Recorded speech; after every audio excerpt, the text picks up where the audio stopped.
Hello, everybody. Welcome into a new Patriots Beat podcast here on this Wednesday afternoon. Evan Lazar alongside me, as always, 98.5's Alex Barth. And Alex, we pulled a fast one on everybody yesterday when we said we weren't going to be back till Thursday, but totally slipped my mind at the end of yesterday's show that we would have so much roster movement on Wednesday with the practice squad and other moves that we can get to here in a minute. But I wanted to start I wanted to start here because we're getting news now trickling in off the wire, right? And we should hear here in a few minutes maybe some more roster transactional type of things. So I wanted to start with this morning when we spoke to Patriots head coach Bill Belichick. I just counted. He was asked 9 questions, 9 about Cam Newton, did not mention Cam Newton by name once in that any of those answers. We can also get into Belichick's answer about the COVID-19 vaccination status of Cam Newton, which was interesting to say the least. But were you at all surprised at how evasive Belichick was with his answers about Cam Newton? Because I think on the one hand, everybody always says, oh, this is typical Belichick. He doesn't give any answers to the media, yada, yada, yada.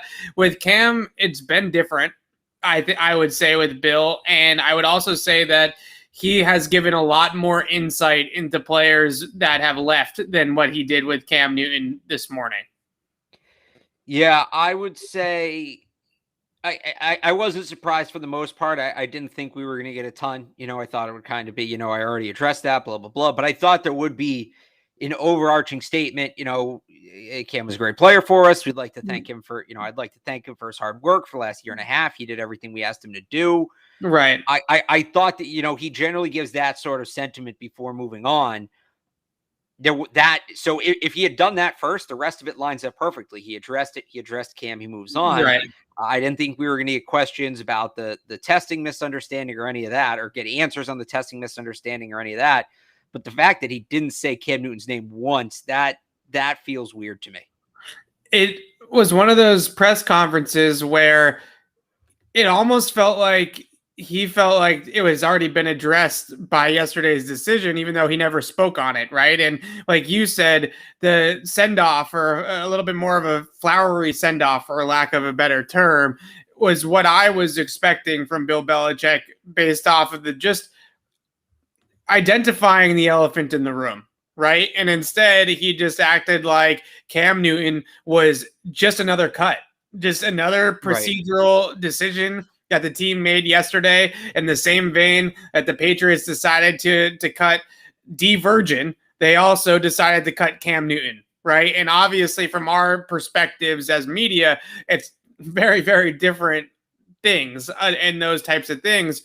But that's kind of the sense that Bill Belichick gave. He gave very generic boilerplate type of answers about how it's difficult to cut everybody and everybody's in the same boat. Yesterday is a tough day for everyone in the organization, whether you're on the 53-man roster or not. And he also mentioned, as we found out today a couple of times, that it's a fluid situation, right? That this roster is far from set. And we'll get to some of the moves that they made today. But overall, I was very, very surprised that Bill Belichick did not, like I said, multiple opportunities just to say, look, we did what was best for the football team. Cam did everything that we asked of him. Cam did everything that we could, but we felt like this was the best path forward. And we never got that sentence. We never got that sentiment from Bill Belichick. And then we also got some just out of left field opinions, quite frankly, about the vaccine and the efficacy of the vaccine. Nobody asked him, I don't think, for his take on the vaccine, right? I mean, I think it was Ben Volen who asked him if the vaccination status of Cam Newton played a factor, or maybe. So he was asked twice. He was asked once if the vaccination status played a factor. He said no. And keep in mind, he has to say no to that question. If you look at what's going on in Jacksonville right now, where Urban Meyer admitted that vaccination status played a role, the union's going to come down on him hard if he answers that question with anything but a definitive no. So that was the first one. Then it was, Ben Volen followed it up with kind of a, well, did his availability, blah, blah, blah. And that's where, again, Bill has to say no to that question. He has to answer that question no, or the team's going to lose draft picks. They're going to get fined. He could get suspended, etc. But it was what he said after that was a little striking. Right. So after he said no initially to the question of Cam's vaccination status, which again he has to do. Right. He's then went on, he paused, right? Nobody asked another question yet. He paused, and then he had this statement to make. We have other players on the team who aren't vaccinated, as I would say, probably does every other team in the league. We've had minimal throughout the league. There have been a number there's been a number. Okay, the typos in this. No. You have it wrong. He said we've had minimal. There's been a number throughout the league. Right. So he's saying that they've been minimal in New England, but there's multiple examples around the league. Right. Of players who have had the virus who have been vaccinated. So your implication that vaccination solves every problem, I would say that has not been substantiated based on what's happening in training camp throughout the NFL this year. So I don't necessarily care one way or another what Bill Belichick's opinions are on a personal level about vaccines. If he's anti-vax, then that's absolutely fine. If that's his opinion, I don't necessarily agree with him, but he's allowed to have his opinion just like everybody else in this country.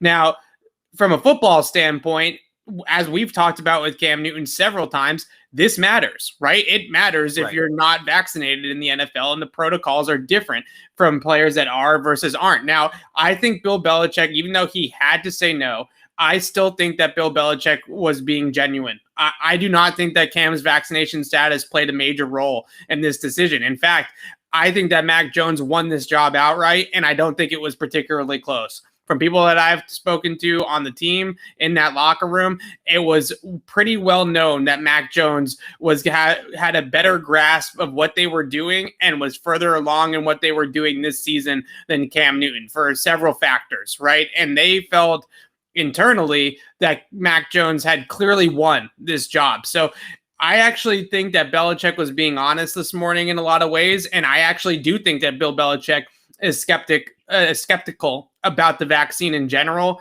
and would not hold that against a player. And this was a true football decision. I know we might differ on this, but I feel pretty strongly about it based off of what I've heard and who people I have talked to, that Bill Belichick did not put a lot of stock in decisions. And like he said, we have players on the team that aren't vaccinated, right? We have players that are unvaccinated currently on the 53-man roster. So why do those players make the team and Cam doesn't, if this is about COVID, right? This is, to me, was about football, and Mac Jones won the job and Cam Newton lost it.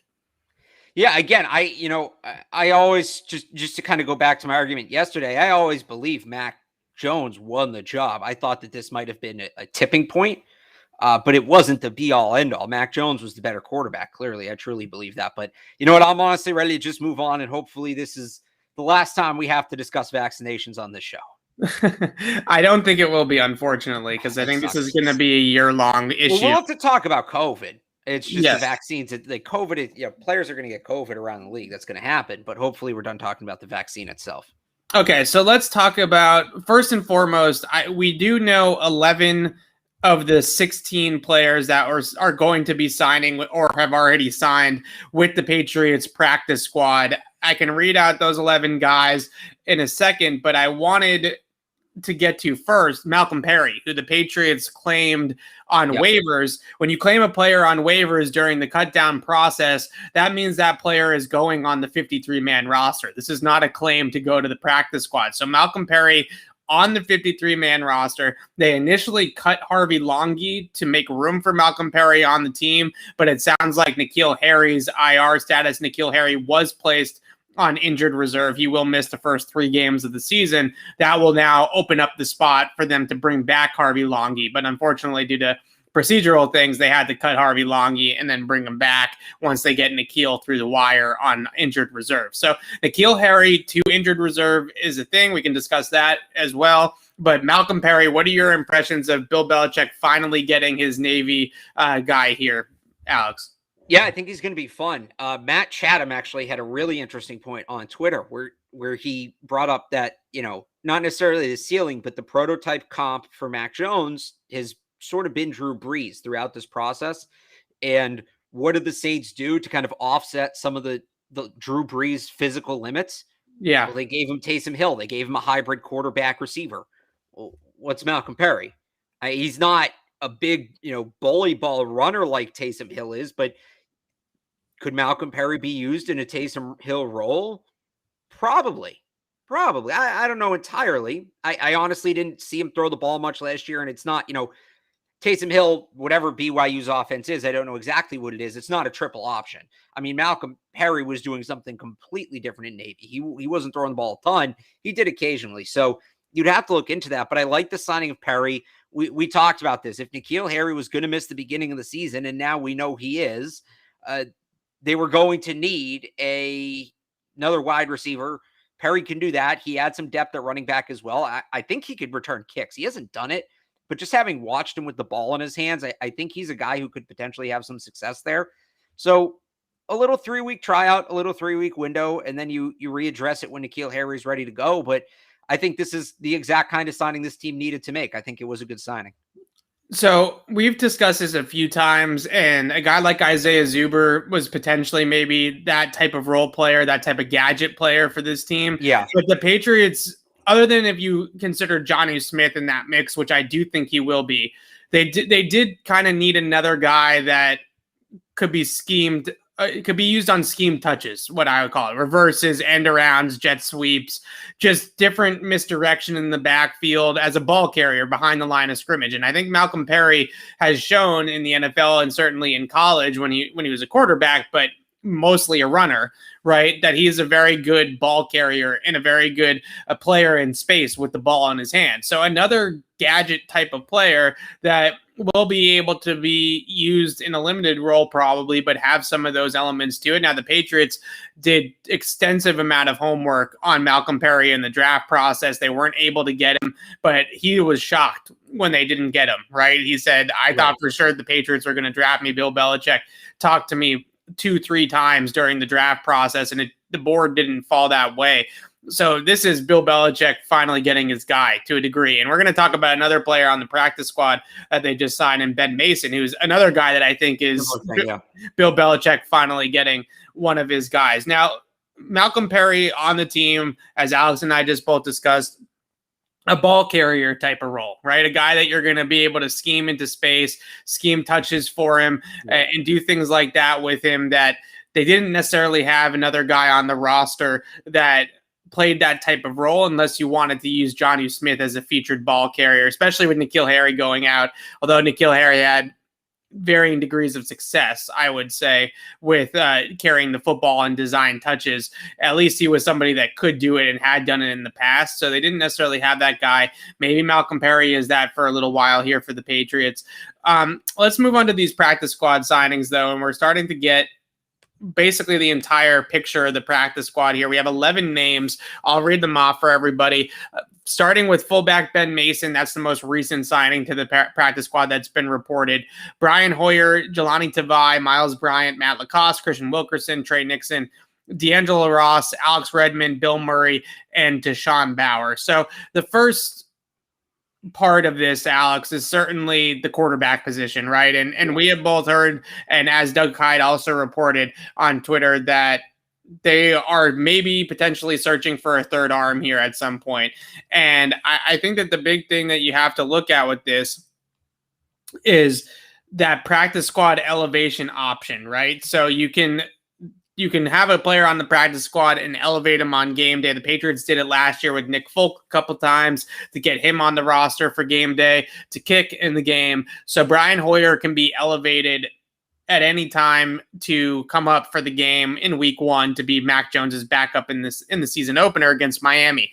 And still on the surface, the Patriots are only carrying one quarterback on their 53-man roster, and that is Mac Jones. But what were your impressions of Brian Hoyer being the only quarterback here on the practice squad but on the practice squad instead of the 53-man roster, and just the approach the Patriots are taking with the quarterback position right now? Yeah, I mean, I'm not going to waste time talking about, they're keeping Jones and Hoyer as the quarterback because they're probably going to sign a third, and just doesn't make sense to talk about, they only kept 2 because this, and then boom, a third guy takes up one of those last 5 spots. I think with the practice squad, mildly surprising at first, but we should have seen it coming. They didn't even carry a kicker last year. Let's not forget that. And not, instantly. I mean, they didn't have a kicker on their active roster week 1. They promoted Nick Folk from the practice squad. And then I think they did the same thing in week 2. So they don't actually need to carry. I mean, technically they could never carry a second quarterback. They could just keep promoting guys from the practice squad. But, they get kind of 2 weeks here to play with Brian Hoyer's status. And, if that's how you get Malcolm Perry on the roster, if that's how you get, if they're going to go out and get another wide receiver or another cornerback or whoever, if that's how you get those guys on the roster, that's how you keep Harvey Longy on the roster, then that's what it's going to be. So, it works. Again, I'd like to see them bring in a third quarterback regardless, whether it's on the active roster or on the practice squad. But I think this is just Bill using the new rules to his advantage and sort of manipulating things. Yeah, absolutely. And these rules benefit them in a lot of different ways. Like you mentioned, is a guy like Malcolm Perry able to sign here, or are they able to claim Malcolm Perry, I should say, off of waivers if they have Brian Hoyer on the initial 53? Do they have a spot for him? Harvey Longy probably doesn't make the initial roster at that point, right? And he's probably already on the practice squad or going through the waiver process as well. So there's definitely something to be said in terms of roster management. And we talked about this when we did our projection on Monday, Alex, where I said, Brian Hoyer is a vested veteran. He becomes a free agent instantly. The Patriots don't need to carry him because I didn't really think that there would be much interest outside of New England for Brian Hoyer's services. They seem to feel the same way. And it's actually to the point with a lot of these guys. And I had one agent that I was texting with earlier today mentioned that guaranteed salary in week 1 is a massive part of why these vested veterans are signing on practice squads, right? The Patriots have a couple of them. They have Brian Hoyer. They have Matt Lacoste. He's a vested veteran that's now signed to their practice squad. And these guys around the NFL are having a tough time getting offers for 53-man rosters because of that guaranteed week 1 salary. So they are seeing a lot of these vested veterans sign with practice squads and get more practice squad offers. Matt Lacoste is a player that had half a dozen practice squad offers, but 0 53-man roster offers, right? Because of the way that the salary cap works and the way that contracts work in the NFL. So a interesting move. I mean, it's basically the same thing that they did with the kickers last year. It's really no different than that. And yeah, go ahead. I was just going to say that's, if we're just kind of projecting out the rest of the practice squad here, I think, 5 spots left. I think one goes to quarterback, and I could see another going to a kicker too. Yeah, me as well. So a couple of these other practice squad, we're going to talk about some of the guys that they were able to retain on the practice squad. Again, I don't know if I mentioned it, but the Patriots had nobody claimed on waivers that they released yesterday. So everybody cleared waivers for the Patriots in terms of the guys that had to go through the waiver process. So everyone was an option for the Patriots to re-sign on the practice squad. So we'll get to some of the players that they were able to bring back. But was Ben Mason the most predictable signing that we all should have seen coming? Because this was fascinating. Now, Ian Rappaport said that the Patriots are signing Ben Mason under the impression, at least as it was presented to Rap Sheet, to quickly elevate him to the 53-man roster when a roster spot becomes available. So first and foremost, what do you think about them getting Ben Mason here in the fold? As soon as I saw Ben Mason was waived yesterday, I thought that my ears perked up, right? I thought this would be a possibility. But now it sounds like Ben Mason has a legitimate chance to knock Jakob Johnson off the roster, unless they're going to carry 2 fullbacks. Which they might. We went from, I was sitting here saying they're not going to carry a fullback to, maybe you go 22 personnel, 2 tight ends, 2 fullbacks, and you just push your way down the field, I guess. I don't know. It's interesting. I think the nature of the fullback position is highly physical. Yeah. And I think it's a spot that you just, you want that depth, right? You want that extra depth. Because, we remember what happened when James Devlin went down and then Jakob Johnson got hurt shortly after as a rookie, and they really didn't have anybody for that role. So they have some more depth there now. I also wonder if it's maybe a thing where he's going to be elevated quickly, then sent back. Maybe if Hunter Henry's not ready to go and Matt Lacoste isn't ready to go, instead of adding another tight end, you just kind of use him as essentially a blocking tight end, right? Mason, and you put him on the line of scrimmage, or you put Johnson on the line of scrimmage and Mason is the fullback, whatever it is. I I find it hard to believe Johnson's roster spot's at risk, because I think if it was, he would have been one of these guys they cut to IR players or bring somebody back. So that's an interesting one. But yeah, it made a ton of sense. Michigan, fullback, plays the game they want to play. It makes sense that he's in New England. He's one of those guys that, what was the Landon Roberts quote? I'm going to hit somebody's run through a mother effer's face. Yeah, Ben Mason's a guy that runs through mother effer's faces, right? He is a no-nonsense sledgehammer, and he definitely reminds me, when I watched him at Michigan, a little bit more of a James Devlin, right? Who is just an absolute battering ram. And not saying that Jakob Johnson's not a physical player and doesn't have good play strength, but Ben Mason at Michigan was a absolute force as a lead blocker. So I think the Patriots not only see Ben Mason as a potential guy to push Jakob Johnson right now, I actually think that he could be their fullback for a while if he's able to stick here in New England. This could be a 4 or 5 year thing with Ben Mason. Johnson is, well, we'll have to see what kind of they might have only signed him a 1 year deal. Johnson is a restricted free agent after this season. So his contract is, they technically have team control. It wouldn't cost them a ton to keep him, but his contract is up at the end of the year.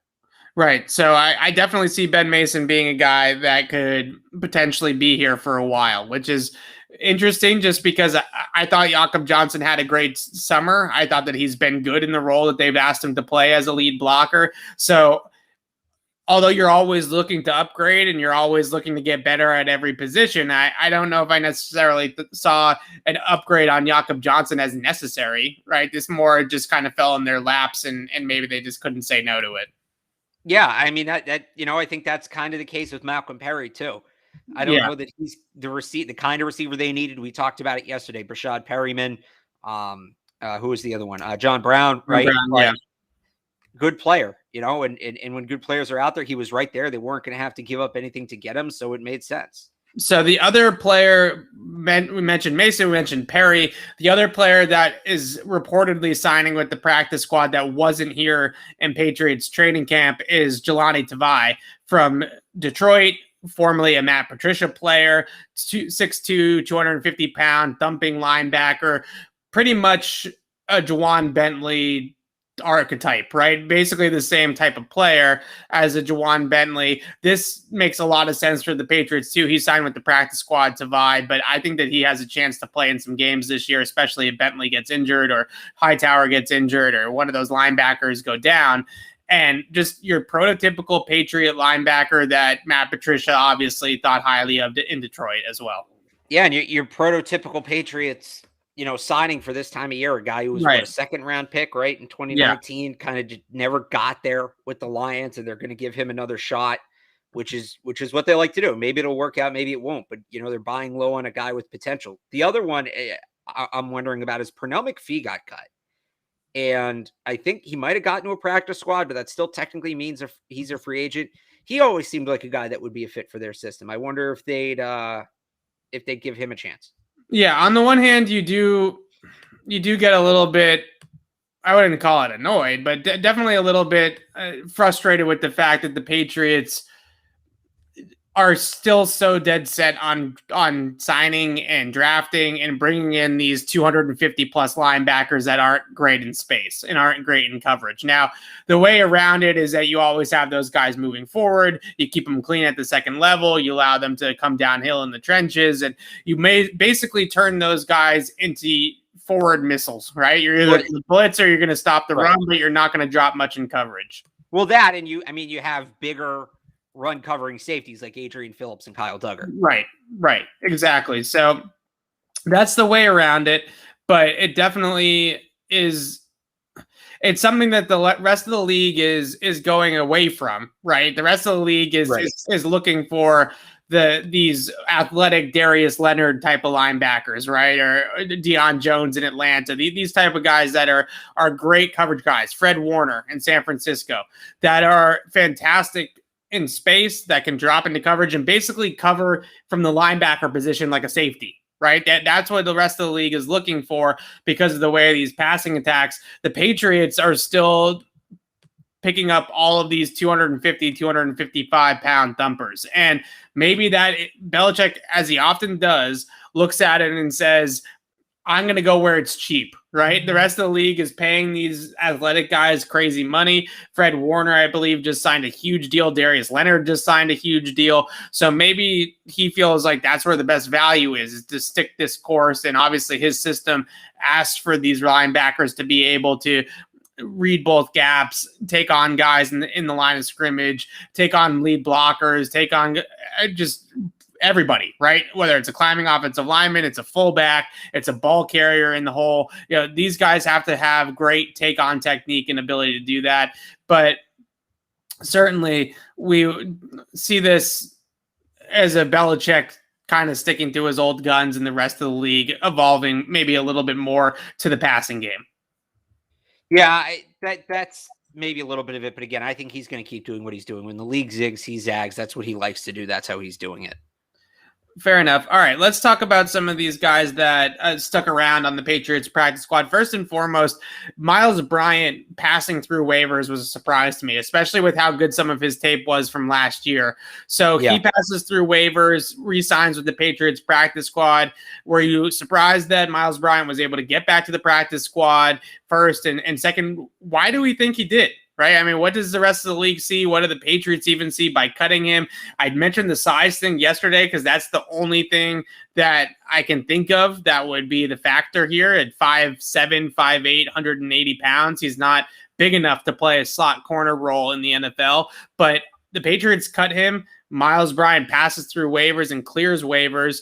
He could be hurt. That could be a factor that he might not pass a physical right now if he were claimed by another team. But what do you think is going on with Miles Bryant? I think it's got to be the injury. I think that's got to be it. There's no other reason. He's a good NFL, hybrid defensive back. Not great, right, but he's good. He certainly provides solid depth. I think it just wasn't, because the way the waiver order works, you put in a claim on a player, you go to the bottom of the waiver order until somebody else claims a player. So, with an injury for a guy who's not going to be able to play right away, I just wonder if teams didn't want to initially give up their spot on the waiver wire. I almost wonder if there's a higher chance he would have been claimed if he had been kept and then waived today in that first, because he would have been one of the best players on that second, the second wave. I can't think of a better way to phrase that, but it's got to be the injury for me. So that's kind of why I figured he got through. He wasn't the biggest surprise for me. That was Christian Wilkerson because he's healthy. But right, I would think whatever injury Bryant's dealing with, it was enough that team said, you know what, we can go get somebody else. Because here's the thing. You're not signing Miles Bryant necessarily with a super long-term projection. He is a long-term projection guy, but a guy like that, you're probably signing right now to fill a need. But the reality is he's hurt. So he's not going to be able to fill that need right now. So that might have protected him. So mildly surprised. I thought somebody might take a shot on him, but I was more surprised by Wilkerson getting through. Yeah, the way that I look at Miles Bryant, too, is just he's got great versatility. He can play multiple spots. He can play a little bit of safety. He can play a little bit of slot corner. He's got NFL-level cover talent, right? He's definitely somebody, especially in man coverage systems, that can hang and cover guys man-to-man pretty well. But that size thing, if you're looking for a football reason, I also think it's probably mostly the injury. But if you're looking for a football reason, when you're going to play in the middle of the field and you're going to play in the slot or you're going to play down in the box and you're 180 pounds soaking wet, that's going to be a problem, right? That's going to be an issue in this league. And I do think that that's coming up with Miles Bryant a little bit just based off of the lack of interest around the league in his services and the Patriots wanting to cut him as well. So Christian Wilkerson's the other name that you mentioned. He is back on the practice squad too. Another player that had options in terms of practice squad options. He could have gone and signed with a lot of teams' practice squads. No 53 offers, no waiver claim. So Christian Wilkerson comes back to the Patriots practice squad.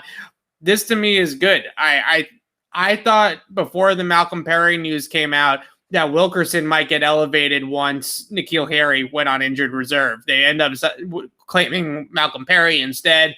So Wilkerson needs to wait a little bit longer to potentially get his chance. But if there's an injury at that wide receiver room on the 53, I don't think the team is going to hesitate with calling up Christian Wilkerson for a game or two. Yeah, and what I would say is maybe it's even Wilkerson week 1, right? Perry just got here. Can he get ready in time for week 1? If they have more long-term aspirations with Perry, Wilkerson's been here. He knows the offense. He has chemistry with Mac. I wonder if they go with Wilkerson week 1, and then in week 2, maybe you start bringing Perry into the fold, right? Where Perry's maybe a healthy scratch in week 1. So that's nothing against Malcolm Perry, but it's a tough turnaround. You got a week and a half to learn a new offense against a guy who's been here for now a full calendar year, right? Because he got signed, Wilkerson did, by the Patriots on this date last year to the practice squad. So I don't know. I'm really not trying to bring it back to the vaccine, but do we know if Malcolm Perry's vaccinated or not? Because that's a 5-day window. Right. I have no idea. You know what? Out there. I think because isn't there a military mandate? Because he's still technically Navy Reserve, I think, like Joe Cardona. Potentially. So he may have to be by the military. You're right. I don't want to get into that. Anyway, either way, it's a quick turnaround. Whether that 5-day window's there or not, I still wouldn't rule out Christian Wilkerson for week 1. I wouldn't either. I thought Christian Wilkerson did enough early on in the summer. He was starting to also gravitate towards Matthew Slater, Justin Bethel, Cody Davis, Brandon Bolden, Brendan King. We talked a lot about this, right, with the special teamers, and he was over there a lot working on his technique, working on his craft as a special teamer, and it felt like first 10 days of training camp that Wilkerson was very much on the roster, right? It felt like that he had earned that, and they were starting to cross-train him at different special teams roles to have him be able to potentially play, be active on game day. And then it just completely fell apart for him. But that player still came out at times. I thought against the Giants, he made some good plays in the passing game. One of them was a nice adjustment by Mac Jones, and just in terms of the plays that they were calling. He had a run play or a pass play, checked out of it, got to the pass play, and was able to hit Christian Wilkerson on that crosser. He also was able to hit Christian Wilkerson on a little bit of a route adjustment early. His very first completion was a 21-yarder to Christian Wilkerson off play action, where Wilkerson saw the post safety, sat the route down, and made himself available to Mac Jones. That was a pretty solid route adjustment and just a savvy move by Christian Wilkerson to understand what he was doing out there. So I wasn't initially on the Christian Wilkerson bandwagon, and then everybody kind of came off the Christian Wilkerson bandwagon right there for after the Philadelphia joint practices and things like that. But I thought he turned it back on a little bit the last week of training camp with the Giants, and specifically in that preseason finale against the Giants. So I do think that there is a role for him on this team in the future, and I'm glad that they were able to keep him on the practice squad. I thought for sure he was going to get claimed, and when he didn't get claimed, I thought maybe there will be a 53 offer for him down the road, but it hasn't turned out that way. Matt Lacoste is another player that could have gotten signed. By the way, sorry, real quick, Malcolm Perry, I just looking this up. Malcolm Perry graduated but was not commissioned, so okay. I don't think he'd be subject to any military requirements. Okay. So Matt Lacoste also signed with the Patriots practice squad. I mentioned earlier that these vested veterans are having a tough time. The guys that were vets that got cut, like a Matt Lacoste that didn't have to pass through waivers, they didn't have very many of those guys sign with 53-man rosters. A lot of these guys are signing with practice squads due to the way contracts work in the NFL. So I honestly think Matt Lacoste has gotten a little bit of a bad rap by a lot of Patriots fans, because when they signed him in 2019, he was forced to basically be the number one tight end on the depth chart, and that wasn't his fault, right? He should not have been a number one tight end on the depth chart. The Patriots just had so little depth and so little talent at that position after Rob Gronkowski retired for a year, that Matt Lacoste was put into a position where he was damned, like there was no way that he was going to be able to produce at the level that he was being asked to produce at. So as a tight end 3 or now a tight end 4 on the practice squad, this is a solid depth option here, right? No one's saying that he's an all-pro player, a Pro Bowl player, but to get Matt Lacoste as the 4th tight end on the practice squad is a solid move, I would say.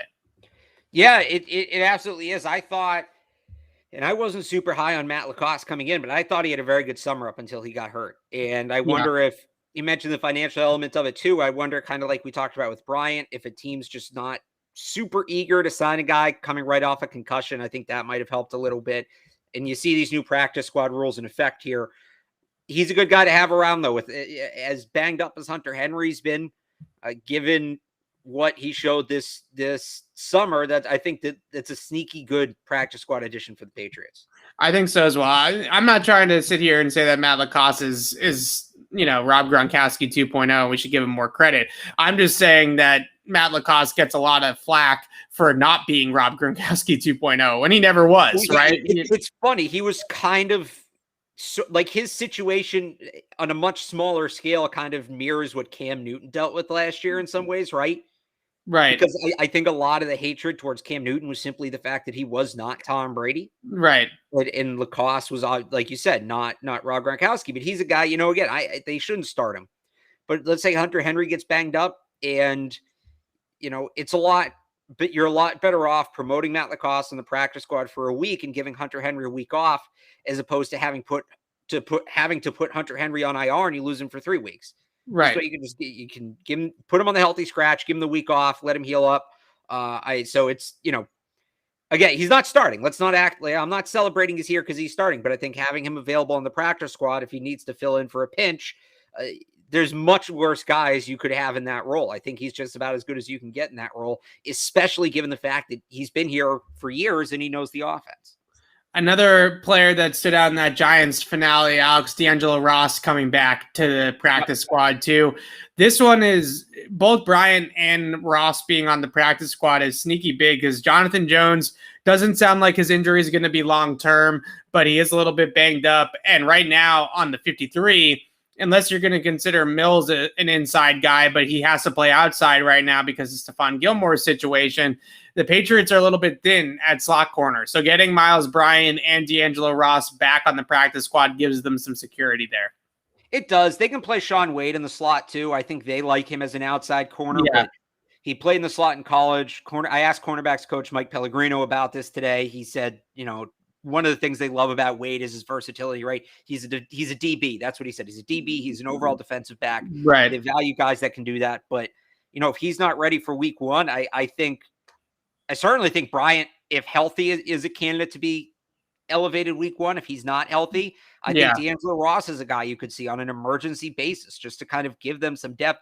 They're only carrying 8 defensive backs, 4 corners, 4 safeties. That's not a ton either way.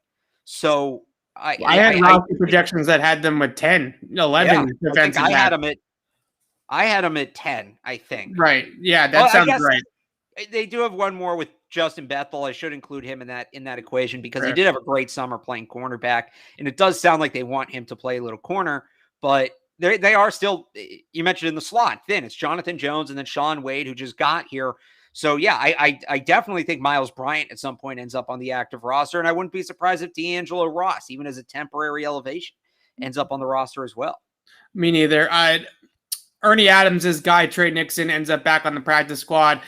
I'm interested to see more out of Trey Nixon. I think that he has an NFL future, maybe a year away, has to fill out a little bit, work on his body a little bit. He missed a ton of practice time, so it was difficult for him to pick it up this year. He surprised me, I would say, with his quickness and his ability to create separation at the top of the route out of the slot. We saw in college at UCF his ability to separate vertically, right, to run down the sideline and get open over the top of the defense. But in the limited action that we saw Trey Nixon with the Patriots in training camp, he was winning a lot more inside as a slot option. And when he was healthy, there were times there where him and Mac Jones had quite the rapport working inside with those little inside option routes. And Trey Nixon looked like he had a good feel for those. So he's a developmental player that doesn't beat out a guy like Gunnar Olszewski yet, just because of Gunnar's punt return ability. But in terms of another guy that they could add in that mix in the slot, I think Trey Nixon could be somebody like that in a couple of years. Yeah, no, I completely agree with you. I think Nixon does have NFL upside, but like you said, he's at least a year away. I said it from the draft. This was the perfect outcome for Trey Nixon. This is exactly what you were looking for. He's going to get on the practice squad. He's going to sit behind Jacoby Myers, Nelson Aguilar, Kendrick Bourne, learn from these guys for a year, and then we'll see what he puts into practice next summer, and he can make a real run at the roster next summer. I think that's exact. That, in my mind, should have been the plan when they drafted him. That was always probably the best case scenario for him, and here it is in practice. Right. Any love for Bill Murray or Tashawn Bauer? I've been a Tashawn Bauer guy. I know you're a Tashawn Bauer guy, yeah. Yeah. Bill Murray had a decent camp, a decent preseason, beat up on some bad offensive linemen late in some of these preseason games. He was near the top of the league in terms of interior defenders, pressures per snap, all those types of PFF metrics, ranked really highly in those. But granted, he did add up a lot of those pressures in 3 minutes to go in the fourth quarter against guys that are no longer on teams right now in the interior of the offensive lines. But I've been a Bauer guy. I think Bauer is another one of those guys that you lose some bodies on the edge of the defense. They've just got insane depth there right now on the 53-man roster with Judon and Van Noy and Uche and Winovich and Ronnie Perkins. And they just have too many bodies there for Bauer to make the team. But if one of those guys goes down, or two of those guys goes down, a guy that's long, got good play strength, plays the position the way that they want to play it in terms of setting the edge and not rushing past the quarterback and just doing those little types of things that they like. I like Bauer. Do you like Bauer? Do you like Bill Murray? Do you like any of these other guys that they kept that you think could maybe at some point be elevated for a game day type of roster spot? Yeah, I have to pull up the full list because I don't remember who we talked about. I like Bauer. I think Bill Murray's an interesting guy just because he started playing a ton of special teams at the end of the summer, and you don't generally see that from a defensive tackle. Right. Cut out. Sorry, were you about to say something? You kind of froze up. Oh, no. I think it's funny that at 290, maybe even 300 pounds, Bill Murray's out there covering kicks. It was just funny to see. Yeah. So, I think that he's a guy that they'd like another look at next summer. I'm looking at the list. The only name we really haven't talked about is Alex Redmond, so he's still here. So now we've named all 11. I will say this. Here's my thought, and they've done this before. So there are 11 players right now out of 16. They don't have to carry 16. And Miguel Benson, Pat's cap on Twitter, right? He has their cap number right now at just under $6 million, and they're going to want room to make moves during the season. I still think they're going to add a quarterback. I wouldn't be shocked if they had a kicker. After that, they might be done. They might carry 13, 14 guys and leave a couple spots open and just save that money. I wouldn't rule that out. What was it a couple of years ago? Do you remember the 7? Because we had talked about this. It was our first or second year on the beat, and they were super, super up against the cap. And I think they had like 4 guys they cut half their practice squad randomly during the bye week. And then they had like 4 guys on the practice squad the rest of the year. I wouldn't, $6 million should be enough to get you through the rest of the year. It should. But, if they want room to say trade for a corner at the deadline or something like that, maybe have to pull some salary in. I could see them maybe staying a little under that 16. Again, 13 or 14 guys on the practice squad. Yeah, I definitely think another quarterback is coming, and I don't know who. I wish I could tell you who, but there are some. I have a list. I do have, and I got made fun of for teasing this too much this morning by Adam Jones on 98.5 The Sports Hub, but 98.5thesportshub.com.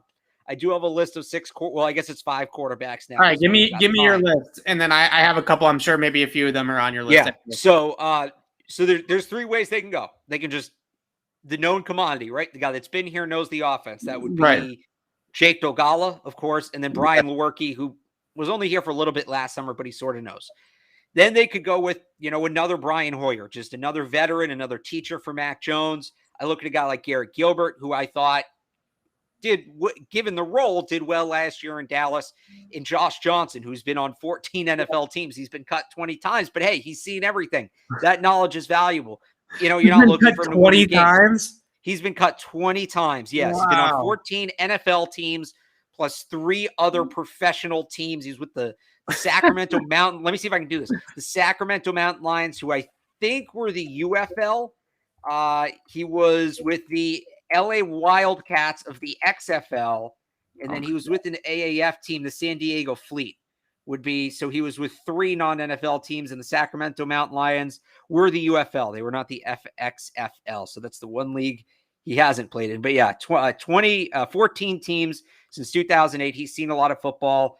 And then the other category they could go to is because they still do need a backup quarterback. I don't think it's Brian Hoyer beyond this year. And, if we were to project ahead, and there's a lot that's going to happen between now and then, but if we were to project ahead, I would say that they're probably going to need a quarterback again next offseason. Not a starter, obviously, hopefully, but they still need to find a backup, a sustainable backup for Mac Jones. So maybe they dip into that pool.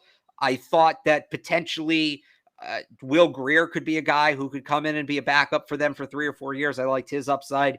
He was claimed by the Cowboys. The other option, somebody beat me to it in the chat, Kyle Lauletta. That was going to be the name I was going to drop. Right, who they reportedly really liked coming out in the draft in 2018. Somebody mentioned Stidham. He's going to be out for at least the first 6 weeks. So you can bring in any one of these guys, cut him 6 weeks in, and Stidham becomes your third quarterback. Or you could just roll with this guy and not activate Stidham, especially because maybe you want to keep this guy on the practice squad.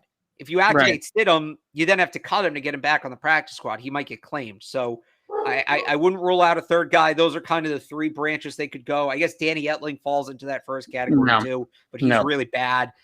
But yeah, there's a number of directions they could go. Yeah, the one player quarterback I can tell you that it's not is Ben DiNucci. That's the only one I got. I don't know who it is, but I know it's not Ben DiNucci.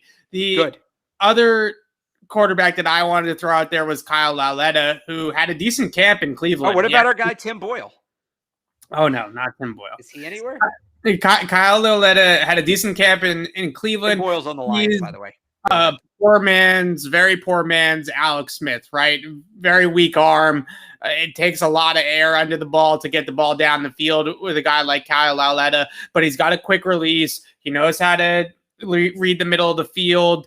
He takes care of the football for the most part. You're not going to ask him to throw vertical. You're not going to ask him to throw 50-yard bombs all game. But if you want to win in the quick game and get the football out and operate within 20 yards of the line of scrimmage with anticipation, Kyle Lauletta can be that type of player. The other one that I would mention, I know that people are going to hate this, but Trevor Simeon also got waived. And at least Trevor Simeon has some NFL starter experience, right? And when you look at just the backup to a guy like Mac Jones, you want to have it stylistically match up a little bit, and you want to have that guy have a little bit of NFL experience in starting games. And if you're not going to trust Brian Hoyer to be the backup in that respect, then maybe a guy like a Trevor Simeon, who's definitely started a ton of games in the league and knows what he's doing.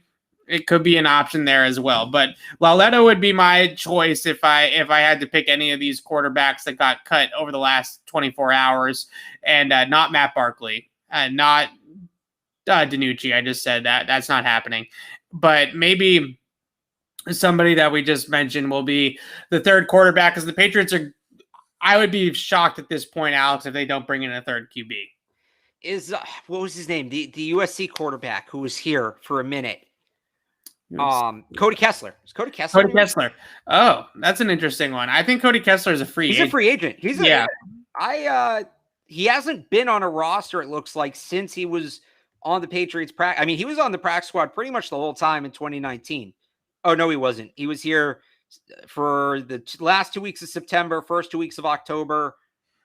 Oh no. And then he was here. He was basically here the whole season, except 2 weeks in October. Right. So Cody Kessler makes a ton of sense too. I didn't even think of that. Well, you would think Brian Hoyer is going to be the scout team quarterback, but there was a lot of praise for Cody Kessler's work as a scout team quarterback during his time here, because he's a little more mobile. He's not like, right. He's not Lamar Jackson, but he can be a different kind of quarterback for you. He can mimic some of the mobile stuff. Yeah, just a little bit. So maybe that is a player that they could call upon. Blake Bortles, what do you think? I thought Blake Bortles was somewhere. No, Blake Bortles is a free agent. I looked it up earlier. He's a street free agent right now. We know. I mean, we know they like him. We do know they like him. They liked him in the draft way back when. They've learned a lot about Blake Bortles since then, right? So he is somehow only 29. So in theory, you could sign him to like a 2-year, 3-year deal, and it's not unrealistic to think, like I talked about with Garrett Gilbert, he could be your backup for a little bit. Not Trace McSorley.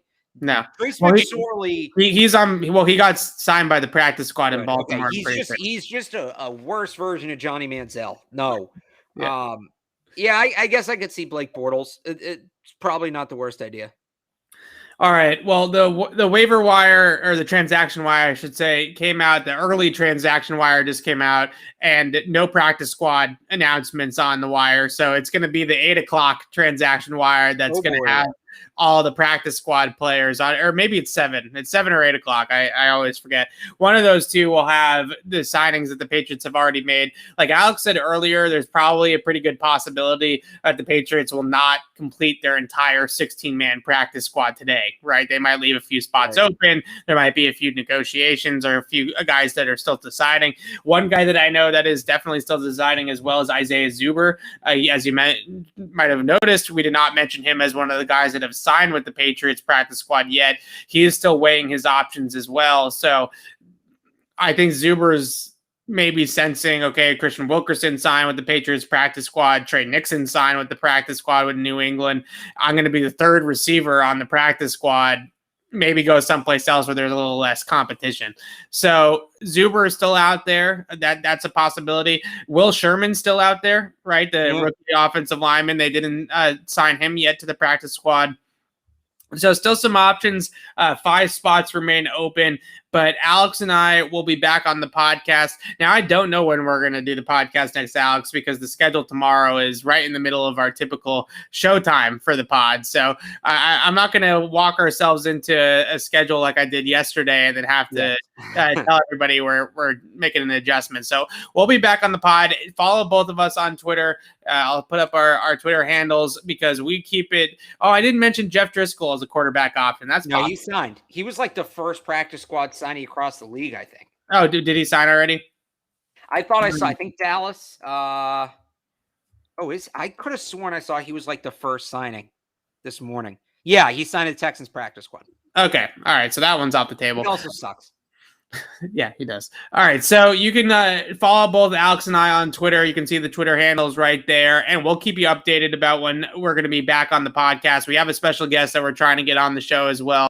If you listen to our podcast right after the draft, we had Tim Jenkins on, a former NFL quarterback, to break down Mac Jones. Tim told us Mac Jones is going to be great, and he was spot on about his analysis back then during the draft process. So we're going to have Tim back on, and then we're also going to discuss with Tim Mac Jones and the Patriots offense moving forward and all those types of things. So we'll keep you posted on our Twitters at Easy Lazar, at Real Alex Barth, about when the next pod is going to come down. But we wanted to jump on here tonight and talk about the practice squad and some of the moves that the Patriots made today. So keep it right here on Patriots Press Pass for a lot more coverage from Wednesday's roster movement and beyond, and as we get into the regular season. And follow both Alex and I on Twitter. You can see the handles right then and there. But thanks to everybody for watching, and we'll see you soon.